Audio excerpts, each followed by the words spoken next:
Precision engineering ಮತ್ತು space ಟೆಕ್ನಾಲಜಿಗೆ ನಾವು ಹೆಚ್ಚಿನ ಒಂದು ಒತ್ತನ್ನು ಕೊಡುವ ಮೂಲಕ ಅವ್ರಿಗೆ ಏನು ಇನ್ಫ್ರಾಸ್ಟ್ರಕ್ಚರ್ ಇದೆ, ಅವಶ್ಯಕವಾದಂಥ ಟಾರ್ಗೆಟೆಡ್ ಇನ್ಫ್ರಾಸ್ಟ್ರಕ್ಚರ್ ಇದೆ, ಅದನ್ನು ಕೊಡುವ ಮೂಲಕ ಮತ್ತು ಅವ್ರಿಗೆ ಇನ್ಸೆಂಟಿವ್ಸು ಸಪೋರ್ಟ್ಸನ್ನು ನಾವು ನೆರವನ್ನು ಒದಗಿಸುವ ಮೂಲಕ ಅದರಲ್ಲಿ ಸಾಧನೆ ಮಾಡಬೇಕಂತಿದ್ದೀವಿ.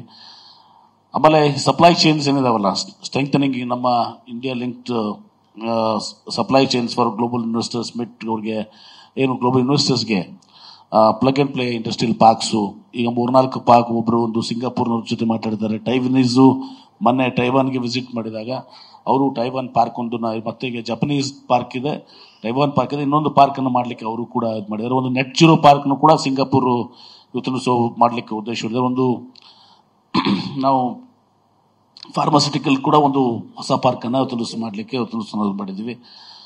ಆಮೇಲೆ ಅದ್ರ ಜೊತೆಗೆ ಈ ನಮ್ಮ ಎಲ್ಲ ಇಂಡಸ್ಟ್ರಿಯಲ್ ಏನು ಪಾರ್ಕ್ಸ್ ಇದಾವೆ ಅದನ್ನೆಲ್ಲನೂ ಕೂಡ ಅಪ್ಡೇಟ್ ಮಾಡುವ ಮೂಲಕ ಹೊಸ ಇಂಡಸ್ಟ್ರಿಯಲ್ ಪಾರ್ಕ್ಸ್ ಕೂಡ ಎಲ್ಲನೂ ಕೂಡ ಏನಿದಾವೆ ಒಂದು ಸ್ಟ್ಯಾಂಡರ್ಡೈಸ್ ಆಗಿ ಇವತ್ತು ನಾರ್ಮಲ್ ಲೆವೆಲ್ ಕೂಡ ಇರಬೇಕು, ಅಲ್ಲಿ ಮೂಲಭೂತ ಸೌಕರ್ಯಗಳಿರಬೇಕಾಗಿತ್ತು. ಸೊ ವರ್ಲ್ಡ್ ಕ್ಲಾಸ್ ಸ್ಟ್ಯಾಂಡರ್ಡ್ಸ್ ಅದಾಗಿರಬೇಕು ಅಂತ ಹೇಳಿ ತಿಳ್ಕೊಂಡು ಈಗಾಗಲೇ ನಾವು ಒಂದು ಸಮಿತಿಯನ್ನು ಇದು ಮಾಡಿ ಅವರಿಗೆ ಅದನ್ನ ಕೊಟ್ಟಿರೋ ಅವ್ರು ವಿಸಿಟ್ ಮಾಡಿ ಇವತ್ತು ಅದನ್ನ ಯಾವ ರೀತಿ ನಮ್ದು ಇಂಡಸ್ಟ್ರಿಯಲ್ ಪಾರ್ಕ್ಸ್ ಇರಬೇಕು ಅಂತ ಹೇಳಿ ಅದನ್ನ ಇದು ಮಾಡ್ತೇವೆ.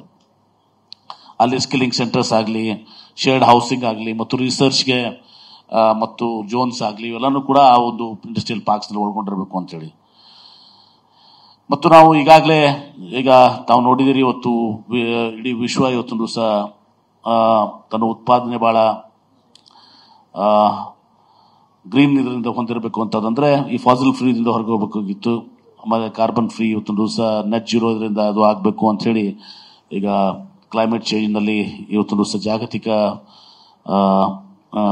ಬೇಡಿಕೆ ಅದೇ ಆಗಿದೆ. ನಮ್ಮ ಮ್ಯಾನುಫ್ಯಾಕ್ಚರಿಂಗ್ ಕೂಡ ಗ್ರೀನ್ ಆಗಿರಬೇಕು ಅಂತ ಇದರಿಂದ ನಾವು ಇಂಡಸ್ಟ್ರಿಯಲ್ ಪಾಲಿಸಿಯಲ್ಲಿ ಕೂಡ ನಾವು ಈಗಾಗಲೇ ಎಲ್ಲ ಸಸ್ಟೈನಬಿಲಿಟಿ ಪ್ರಾಕ್ಟೀಸಸ್ಗೆ ಇನ್ಸೆಂಟಿವ್ಸ್ ಅನ್ನ ನಾವು ಕೊಡ್ತಾ ಇದ್ದೀವಿ. ಅದ್ರ ಜೊತೆಗೆ ವರ್ಕ್ ಫೋರ್ಸ್ ಕೂಡ ಯಾರು ಅಲ್ಲಿ ಎಂಪ್ಲಾಯ್ಮೆಂಟ್ ಜನರೇಟ್ ಮಾಡ್ತಾರೆ ಅವ್ರಿಗೂ ಕೂಡ ನಾವು ಎಂಪ್ಲಾಯ್ಮೆಂಟ್ಗೆ ನಾವು ಇನ್ಸೆಂಟಿವ್ಸ್ ಅನ್ನು ಕೊಡ್ತಾ ಇದ್ದೀವಿ. ವುಮೆನ್ ಎಂಪ್ಲಾಯ್ಮೆಂಟ್ಗೂ ಕೂಡ ಸ್ಪೆಷಲೈಸ್ಡ್ ಇನ್ಸೆಂಟಿವ್ಸ್ ಕೊಡ್ತಾ ಇದ್ದೀವಿ. ಈಗ ಅನೇಕ ವಿಚಾರಗಳು ನಮ್ಗೆ ಗೊತ್ತಿದೆ. ನಾವು ಇಂಡಸ್ಟ್ರಿಯಲ್ ಪಾಲಿಸಿಯಲ್ಲಿ ಮತ್ತು ನಮ್ಮ ಕರ್ನಾಟಕ ರಾಜ್ಯದ ನಮ್ಮ ಇಂಡಸ್ಟ್ರೀಸ್ ಡೆವಲಪ್ಮೆಂಟ್ ಅಲ್ಲಿ ಇವತ್ತು ದಿವಸ ನಾವು ಅವೆಲ್ಲ ಕ್ರಮಗಳನ್ನು ಕೈಗೊಂಡಿದ್ದೀವಿ. ಇವತ್ತು ಮತ್ತೊಮ್ಮೆ ನಾನು ರಿಪೀಟ್ ಮಾಡಲಿಕ್ಕೆ ಬಯಸ್ತೇನೆ, ಈಗ 5 ಗಂಟೆಗೆ ಆ ಒಂದು ಸಭೆಯನ್ನು ಕೂಡ ಮತ್ತೆ ನಾವು ಪ್ರಾರಂಭ ಮಾಡಬೇಕಾಗಿದೆ.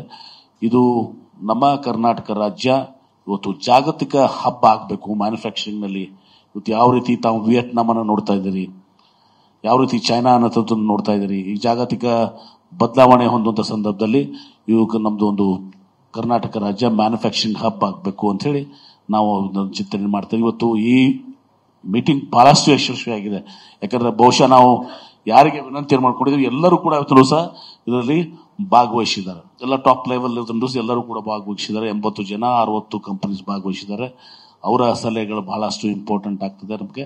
ಮತ್ತು ಅವರು ಕೂಡ ಬಹಳ ಸಂತೋಷವನ್ನು ವ್ಯಕ್ತಪಡಿಸಿ ಎಲ್ಲರಿಗೂ ನಾನು ಸಬ್ ಗ್ರೂಪ್ಸ್ ಭೇಟಿಯಾದಾಗ ಇದು ಕೇವಲ ಒನ್ ಟೈಮ್ ಇವೆಂಟ್ ಆಗಬಾರ್ದು, ಇದು ಕಂಟಿನ್ಯೂಸ್ ಆಗಬೇಕು. ಎವ್ರಿ 6 months ಅಟ್ಲೀಸ್ಟ್ ಈ ಒಂದು ಏನು ಉತ್ಪಾದನಾ ಮಂಥನ ಏನಿದೆಯಲ್ಲ ಇದು ಮುಂದುವರಿಬೇಕು ಅಂತೇಳಿ ಅವರು ಕೂಡ ಆಶಯವನ್ನ ವ್ಯಕ್ತಪಡಿಸಿದ್ದಾರೆ. ಹೀಗಾಗಿ ಬಹಳ ಒಂದು ಯಶಸ್ವಿಯಾದಂತ ಒಂದು ಇವೆಂಟ್ ಇವತ್ತು ದಿವಸದ ಆಗಿದೆ ಅಂತ ಬಹಳ ಹೆಮ್ಮೆಯಿಂದ ಇವತ್ತು ದಿವಸ ನಾನು ಹೇಳಕ್ ಬಯಸ್ತೇನೆ.